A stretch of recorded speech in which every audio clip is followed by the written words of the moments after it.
basically where we ended last time was the concept that if you have a 2x2 system, 2x2 matrix that's for a linear system, then it turns out that you're able to figure out different phase portraits, and they can come from actually solving a separable system of differential equations in some cases. And so you can get behavior along the lines of, so say these are both your, say these are your eigenvectors, so that you essentially like transformed your system so that like if one eigenvector's here and another eigenvector's here, then you can have things like stable nodes that are proper, as we say, or unstable proper nodes. You can have these other ones where it kind of goes in from all the directions. So these are stable node, but it's just not proper because it's not like lines. And you can have, or unstable, you can have these saddle points that go more like this. So this is if you have like two eigenvalues and one of them's positive and one of them's negative, you get these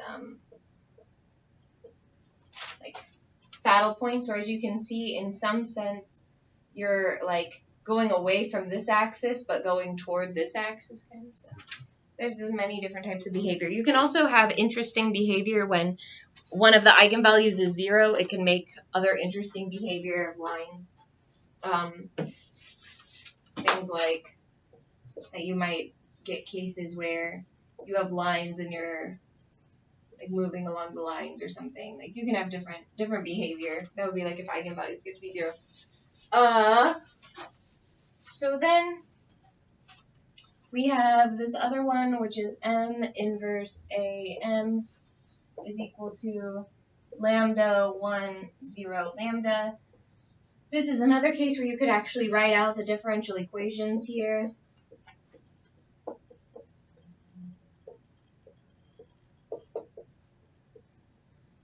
And then it turns out you could also write out the actual solution for this one. And if you were to start plotting what it is and things like that, you would be able to get these other types of stable nodes, for example. So you have these now. Here's another type of stable node where now it's a little wiggly, and then or they could be going away, etc. So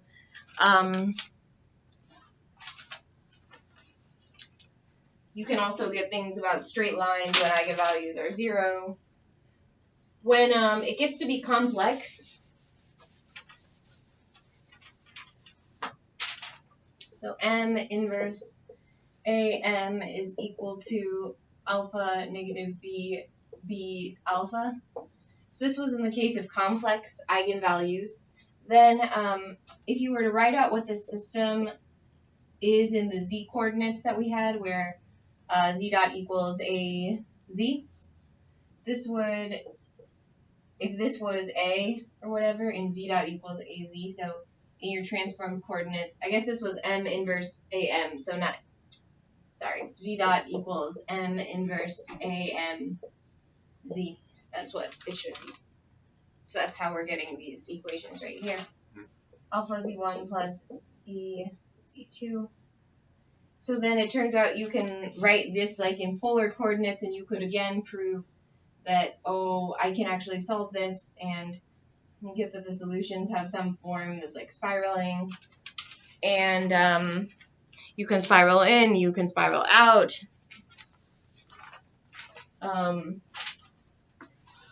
Depending on if it's stable or unstable. These are called focuses or foci, so this would be like a stable focus if you go in, an unstable focus if it's going out. You can get what we call a center. So this is a center. This is if A is 0, which, okay, this should be alpha. So if alpha is 0, so then that would, what that would mean is, essentially here what this means is that the eigenvalues are, of the A matrix are alpha plus JB. So then plus minus. So then this is the case where the eigenvalues are on the imaginary axis. So then that's like having a zero eigenvalue or whatever. So then, yes. So let me summarize then. What's the point of this? Because it seems a little weird. So we went through. So the concept is if you use simple examples of something that you don't know how they are. So we get systems. We are wondering about nonlinear systems. How does the nonlinear system behave in terms of stability? What are some ways it could act? We don't know. Then we say, oh, okay, I wish I could get a linear system instead and see what some ideas are of how it might behave. And they say, okay, well, should I get a huge linear system or should I get a small linear system? Well, let me figure out how it might behave from just a small one. So then you get 2 by 2, and then you start seeing like, oh, okay, I can actually solve these ones by hand in many cases because I could transform it to some new coordinate system when it's linear, where I can get the form of in the new coordinates to be related to a matrix in one of 3 different forms that comes from either matrix diagonalization or the Jordan canonical form. And then once I know that I can get a matrix in one of those 3 forms, then I can say, okay, what that means is that at least for this 2 by 2, I can tell that there are the following conditions, and I could actually plot them, and then I could say, oh, look, here's all these different behavior that I can observe. And then so we can say like, oh, okay, so I can tell that somehow the stability behavior is related to the eigenvalues, which we already knew for linear systems since forever because the eigenvalues are related to the poles, and that's like the first thing that you talk about in the poles is like, well, the first thing you talk about for stability and undergrad control. So then, so it's still a little weird that we only did a 2 by 2, but I guess what it shows is that there are certain types of behavior that linear systems could have, and the important thing is that it ties these to the eigenvalues. So a lot of this behavior was related to like whether or not the eigenvalues are positive or negative or on the imaginary axis or all that stuff. And then, so the reason that that's important is because then when you get to a nonlinear system around a steady state in a very small neighborhood of that is like a perturbation of the linear system. So then what we start doing next is we start looking at essentially saying like what is the stability of each of the different types of, if we characterize the different types of behavior we could get by a 2 by 2, and then we say, oh, okay, what if I cause the matrix to be slightly different? Like, will I still retain eigenvalues in those relative positions if the matrix, or if these terms were slightly different, like if I was slightly wrong about the model?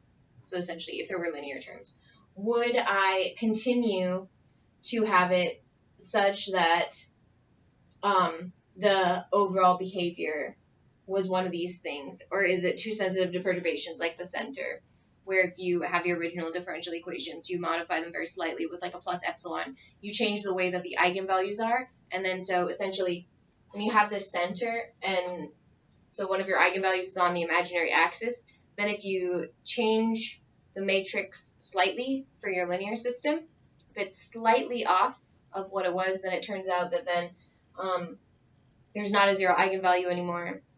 Then you don't have the center, you have something else that's one of these other things, because these are the other things you would get for that linear system. And then so what that shows is aspects of structural stability.